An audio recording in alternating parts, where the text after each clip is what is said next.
Η ιστορία της Κρήτης είναι αιωνόβια και θα πρέπει να ανάγεται στους πρώτους μύθους και θρύλους.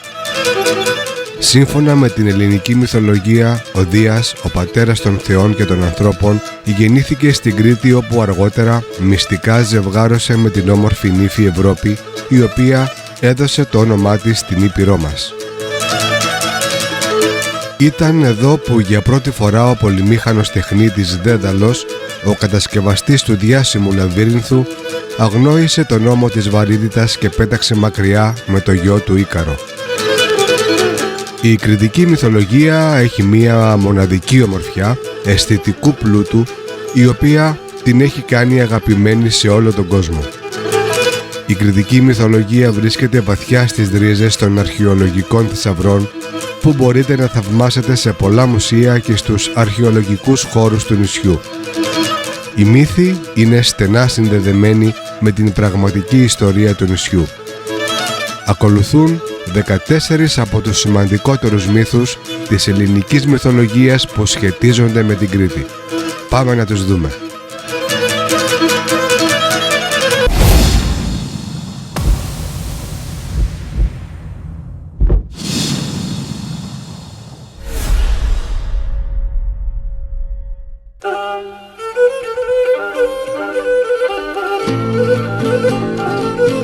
Αρκετοί αρχαίοι μύθοι αναφέρονται στην Κρήτη. Σύμφωνα με έναν, η μητέρα γη αναδύθηκε από το χάος και γέννησε τον ουρανό καθώς κοιμόταν. Ο ουρανός γέννησε τα δικά του παιδιά, τους 7 τιτάνες. Ο μικρότερος από αυτούς, ο Κρόνος, παντρεύτηκε την αδερφή του, τη Ρέα. Υπήρχε προφητεία από τη μητέρα γη και τον ουρανό ότι ένας από τους γιους του Κρόνου θα τον εκθρόνιζε, γι' αυτό ο Κρόνος κάθε χρόνο κατάπινε ολόκληρα τα παιδιά που η Ρέα γεννούσε, όπως την Εστία, τη Δήμητρα, την Ήρα, τον Άδη και τον Ποσειδώνα. Όταν η Ρέα γέννησε το Δία, η μητέρα γη τον έκρυψε στο δικταίο άντρο, στο οροπέδιο του Λασιθίου στην Κρήτη. Ο Κρόνος πίστεψε ότι είχε καταπιεί το Δία, ενώ στην πραγματικότητα είχε καταπιεί μία πέτρα που του είχε δώσει η Ρέα. Ο Δίας ανατράφηκε από την ύφη Αδράστια, την αδελφή της Ιώ, και το γάλα μιας νύμφης Κατσίκας της Αμάλθειας, ενώ οι κουρίτες χτύπαγαν τα δώρατα στις ασπίδες τους για να καλύψουν τα κλάματα του μωρού. Ο Δίας μεγάλωσε ανάμεσα σε βοσκούς στο όρος Ήδη, μέσα σε μία σπηλιά, το ιδέον άντρο του οροπέδιου Νίδα του Ρεθύμνου. Όταν μεγάλωσε, πλησίασε τη Ρέα και με τη βοήθειά της έκαναν τον Κρόνο να πιει ένα δηλητηριώδες ειδίποτο, και από το στόμα του βγήκαν ένα-ένα όλα τα αδέλφια του Δία. Αυτός τους οδήγησε σε ένα πόλεμο κατά των Τιτάνων, από τον οποίο βγήκε νικητής. Ο προηγούμενος μύθος μοιάζει να ξεπηδά από τα βάθη των αρχαίων χρόνων. Η αμιγής κρητική παράδοση παρουσιάζει το Δία να γεννιέται και να πεθαίνει κάθε χρόνο, αντίθετα με τους άλλους Έλληνες που θεωρούσαν το Δία αθάνατο. Η εικόνα του κεφαλιού του πεθαμένου Δία είναι αποτυπωμένη ανάγλυφα στις πλαγιές ενός λόφου πίσω από το Ηράκλειο, το Γιούχτα, και φαίνεται από μεγάλη απόσταση όπως πλησιάζει κάποιος την πόλη. Ο μύθος του θανάτου του Δία αποτελεί συνέχεια και εξέλιξη της πίστης των αρχαίων Μινωητών για τη θεά της φυσικής εφορίας που πέθανε και αναγεννιόταν κάθε χρόνο.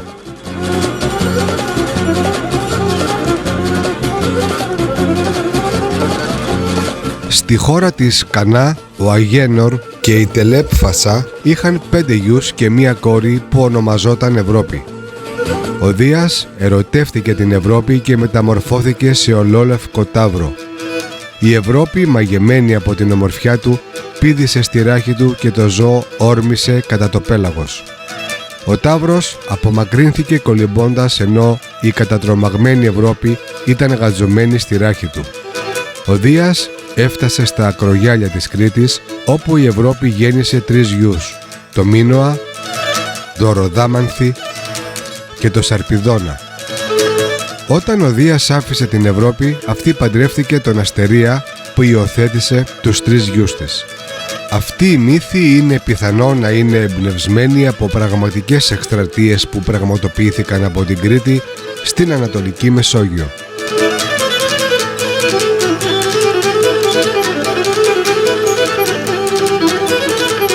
Η λέξη Κρήτη πιθανώς προέρχεται από μία μορφή της ελληνικής λέξης κρατεά, που σημαίνει δυνατή ή ισχυρή θεότητα. Μετά το θάνατο του Αστερία, το θρόνο της Κρήτης ανέλαβε ο Μίνωας, ο οποίος κυβέρνησε την Κρήτη πολλά χρόνια από τα παλάτια του στην Κνωσσό. Η Κρήτη ήταν δυνατή και πλούσια κατά τη διάρκεια της διακυβέρνησής του και ο στόλος της κυριαρχούσε στη Μεσόγειο, φέρνοντας πλούτο και ευημερία μέσω του εμπορίου στο νησί. Ο Μίνωας είχε τη φήμη δίκαιου ανθρώπου. Ο αδερφός του Ροδάμανθης, που παρέμεινε στην Κρήτη και έζησε ειρηνικά μαζί του, είχε και αυτός τη φήμη του δίκαιου νομοθέτη, ο οποίος κυβέρνησε την Κρήτη εξίσου καλά όσο και τα νησιά της Μικράς Ασίας, τα οποία οικειοθελώς υιοθέτησαν τον κώδικα δικαιοσύνης του. Κάθε ένα το χρόνο ο Ροδάμανθης και ο Μίνωας επισκέπτονταν τη σπηλιά του Δία και έπαιρναν ένα νέο σύνολο νόμων.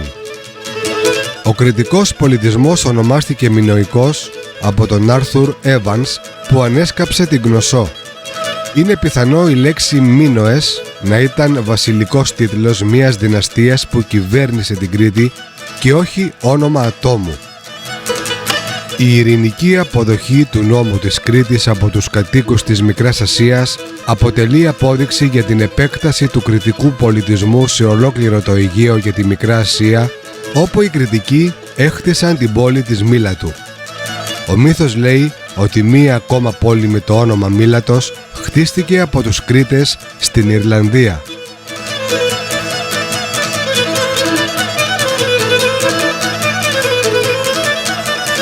Για να εδραιώσει τη θέση του στο θρόνο της Κρήτης, ο Μίνωας είχε ισχυριστεί ότι οι θεοί θα ικανοποιούσαν όποια χάρη του ζητούσε στην προσευχή του. Όταν προσευχήθηκε να αναδυθεί ένας σταύρος από τη θάλασσα, τον οποίο στη συνέχεια θα θυσίαζε, ο Ποσειδώνας έστειλε ένα εκθαμβωτικό άσπρο ταύρο στην ακτή. Ο Μίνωας, θαμπομένος από την ομορφιά του, αποφάσισε να θυσιάσει ένα άλλο ταύρο στη θέση του. Ο Ποσειδώνας προσβλήθηκε και για να πάρει την εκδίκησή του, έκανε τη γυναίκα του Μίνωα, την Πασιφάη, να ερωτευτεί τον άσπρο ταύρο. Η Πασιφάη ζήτησε από τον Δέδαλο, ένα διάσημο Αθηναίο τεχνίτη που ζούσε εξόριστο στην Κρήτη, να τη βοηθήσει. Ο Δέδαλος έφτιαξε μία κούφια ξύλινη αγελάδα, στην οποία η Πασιφάη μπορούσε να κρυφτεί και να πλησιάσει τον άσπρο ταύρο. Ο άσπρος ταύρος ζευγάρωσε με την αγελάδα κατά το μύθο και η Πασιφάη γέννησε το Μινόταυρο, ένα τέρας με κεφάλι ταύρου και ανθρώπινο σώμα. Ο Μίνωας ζήτησε από το Δέδαλο να χτίσει ένα κτίριο που ονομάστηκε Λαβύρινθος, όπου θα έκλεινε το Μινόταυρο. Μερικοί πιστεύουν ότι ο Λαβύρινθος ήταν το παλάτι της Κνωσσού. Το καταπληκτικό μέγεθος και η πολυπλοκότητά του δημιούργησαν την ψευδαίσθηση του Λαβύρινθου. Ο ταύρος και ο διπλός πέλεκης που λεγόταν Λαύρης ήταν τα σύμβολα του μινωικού πολιτισμού και εμφανίζονταν παντού μέσα στο παλάτι.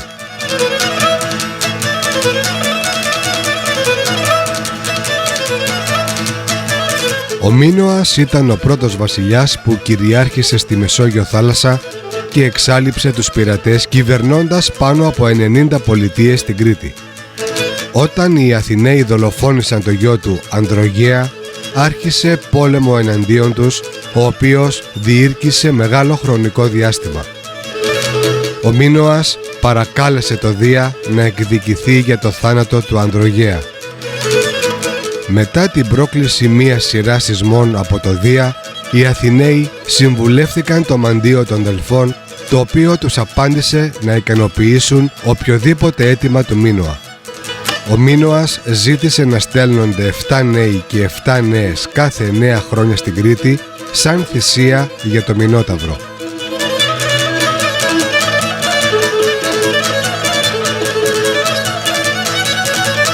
Ο Θησέας, γιος του Αιγαία, του βασιλιά των Αθηνών, αποφάσισε να πάει μαζί με τους νέους και τις νέες που θα θυσιαζόταν στην Κρήτη.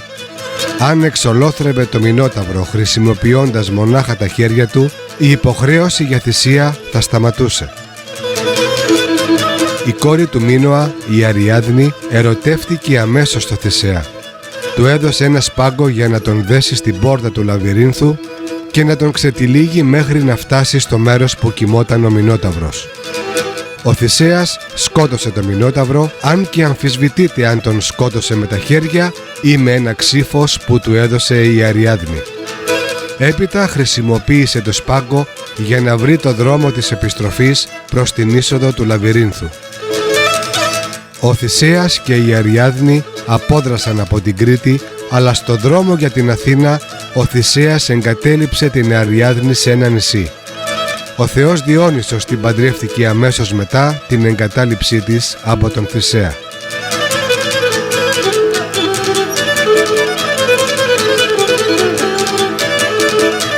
Ο Θησέας, φεύγοντας για την Κρήτη με σκοπό να αντιμετωπίσει το Μινόταυρο, είχε συμφωνήσει με τον πατέρα του, βασιλιά των Αθηνών Αιγαία, να υψώσει μία άσπρη σημαία καθώς θα πλησίαζε στην Αθήνα, αν όλα είχαν πάει καλά. Καθώς όμως γύριζε νικητής από την Κρήτη, το ξέχασε και ο Αιγαίας που παρακολουθούσε την επιστροφή των καραβιών στεναχωρήθηκε τόσο ώστε έπεσε στη θάλασσα και πνίγηκε. Η θάλασσα από τότε φέρει το όνομά του και ονομάζεται Αιγαίο Πέλαγος.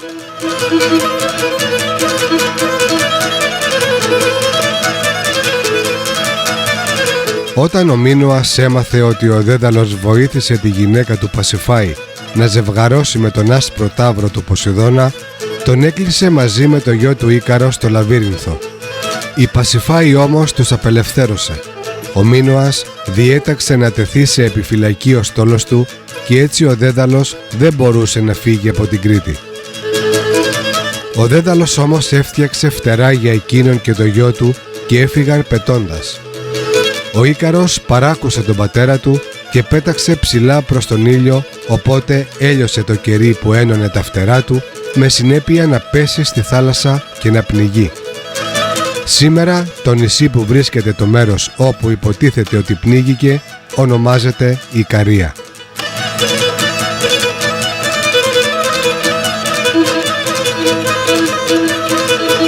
Όταν ο Δέδαλος απέδρασε από την Κρήτη χρησιμοποιώντας τα φτερά που είχε κατασκευάσει, πέταξε προς τη Σικελία, όπου και έζησε ανάμεσα στους Σικελούς.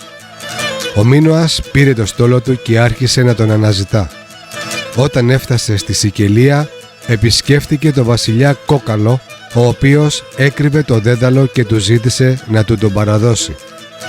Ο Κόκαλος και ο Δέδαλος εξαπάτησαν το Μίνωα και τον έκαψαν σε βραστό νερό.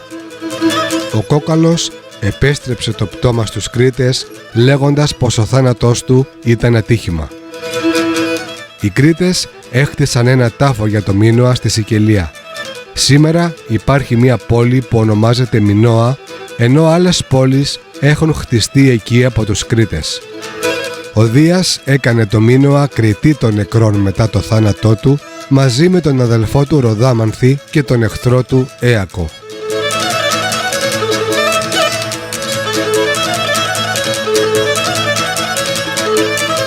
Ο Τάλος είναι μία άλλη μυθική φιγούρα που σχετίζεται με την Κρήτη. Ήταν ένας χάλκινος γίγαντας με κεφάλι ταύρου που δόθηκε από το Δία στο Μίνωα ως φύλακας της Κρήτης. Ο Τάλος ζούσε στο σπήλαιο Μελιδονίου. Είχε μία μοναδική φλέβα που ξεκινούσε από το λαιμό και κατέληγε στη φτέρνα, όπου έκλεινε με ένα μπρούτζινο καρφί. Ο Τάλος γύριζε 3 φορές τη μέρα όλη την Κρήτη με διαταγή να την προστατέψει από τα εχθρικά πλοία. Γυρνούσε επίσης τα χωριά της Κρήτης επιδεικνύοντας σε χάλκινες πλάκες τους νόμους του Μίνωα. Όταν οι Σαρδίνοι εισέβαλαν στο νησί, ο Τάλος μεταμορφώθηκε σε φωτιά και με το αναμένο κορμί του εξόντωνε τους εχθρούς. Όταν οι αργοναύτες προσπάθησαν να πλησιάσουν την Κρήτη, ο Τάλος τους πέταγε βράχους για να τους εμποδίσει. Τελικά σκοτώθηκε από τη Μύδια την προστάτηδα των αργοναυτών που τράβηξε το χάλκινο καρφί του με συνέπεια να χυθεί όλο του το αίμα και να πεθάνει.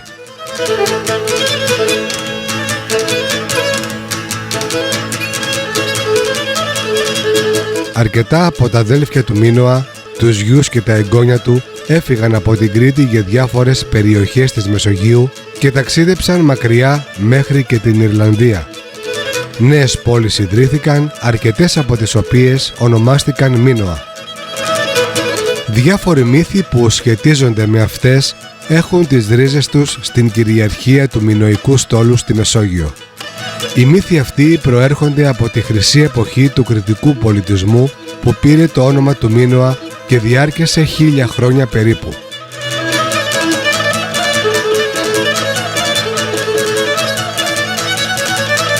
Ο Αριστέας διέταξε τον Ηρακλή να εχμαλωτήσει τον κρητικό ταύρο στον 7ο άθλο του. Είναι αμφισβητήσιμο αν αυτός ήταν ο ταύρος που ο Ποσειδώνας έστειλε στο Μίνωα για θυσία και ερωτεύτηκε η Πασιφάη ή ο ταύρος που ο Δίας χρησιμοποίησε για να φέρει την Ευρώπη στην Κρήτη. Ο Μίνωας πρόσφερε στον Ηρακλή κάθε βοήθεια, αλλά αυτός την αρνήθηκε. Ο Ηρακλής, μετά από μακρύ αγώνα, εχμαλώτισε τον ταύρο και τον μετέφερε στις Μικίνες.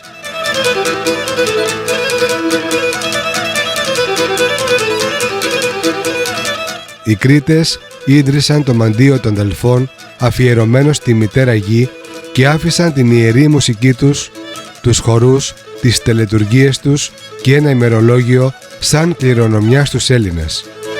Η κοινότητα των ιερέων στους Δελφούς ονομαζόταν Λαυριτή από την κρητική λέξη Λαύρης, δηλαδή διπλός πέλεκης, το σύμβολο του μινωικού πολιτισμού.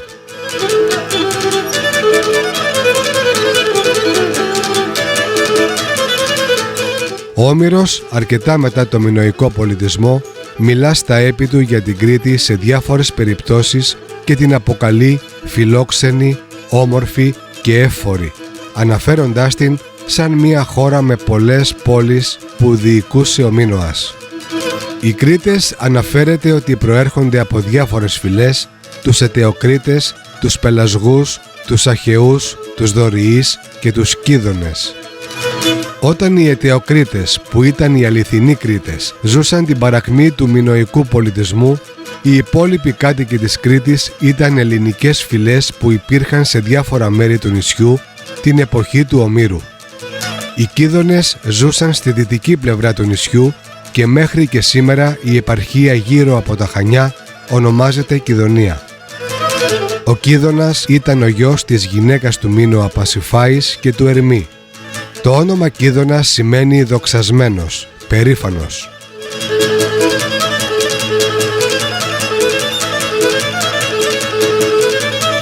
Ο κρητικός στόλος πήρε μέρος στην εκστρατεία εναντίον της Τρίας.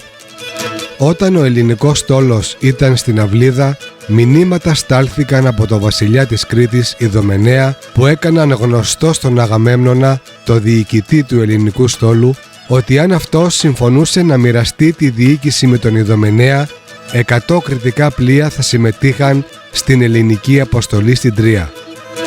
Ο Αγαμέμνονας συμφώνησε σε αυτή την πρόταση και έτσι η αποστολή εναντίον της Τρίας έγινε μια κρητοελληνική επιχείρηση. Κάποια τμήματα της Οδύσσειας περιλαμβάνουν στοιχεία που πιθανότατα αναφέρονται στην Κρήτη. Η σπηλιά του Κύκλοπα, όπου ο Οδυσσέας και οι σύντροφοί του παγιδεύτηκαν από τον Πολύφημο, είναι πιθανό να βρίσκεται στη σημερινή Σούγια, στη Νότια Κρήτη. Στα ψηλά βουνά της νοτιοδυτικής Κρήτης, στα οποία ζουν δυνατά άγρια κατσίκια, τα κρητικά κρικρί, υπάρχουν πολλές σπηλιές. Μία τέτοια σπηλιά στα βουνά πριν τη Σούγια ακόμα φέρει το όνομα η σπηλιά του Κύκλοπα. Κατά τη διάρκεια των περιπετειών του, ο Οδυσσέας προσέγγισε το νησί του Αιώλου, του θεού που έλεγχε τους ανέμους. Ο Όμηρος λέει ότι ένα αδιαπέραστο τείχος από χαλκό κυκλώνει το νησί, ενώ γύρω-γύρω κατακόρυφοι βράχοι αναδύονται μέσα από τη θάλασσα. Ο Αίολος παγίδεψε τις άγριες δυνάμεις των ανέμων μέσα σε ένα δερμάτινο ασκί, το οποίο το έδωσε στον Οδυσσέα. Το μικρό νησί της Γραμβούσας με τους βράχους του που παίρνουν χάλκινο χρώμα στη δύση του ηλίου και υψώνονται κατακόρυφα από τη σχεδόν πάντα τρικυμιώδη θάλασσα, ταιριάζει στην περιγραφή του νησιού του Αιώλου. Άλλωστε το αρχαίο όνομα της Γραμβούσας ήταν Κόρικος, που σημαίνει δερμάτινο ασκί.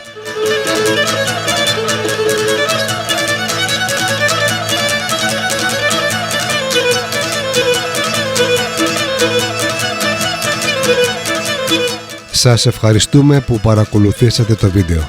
Γεια σας.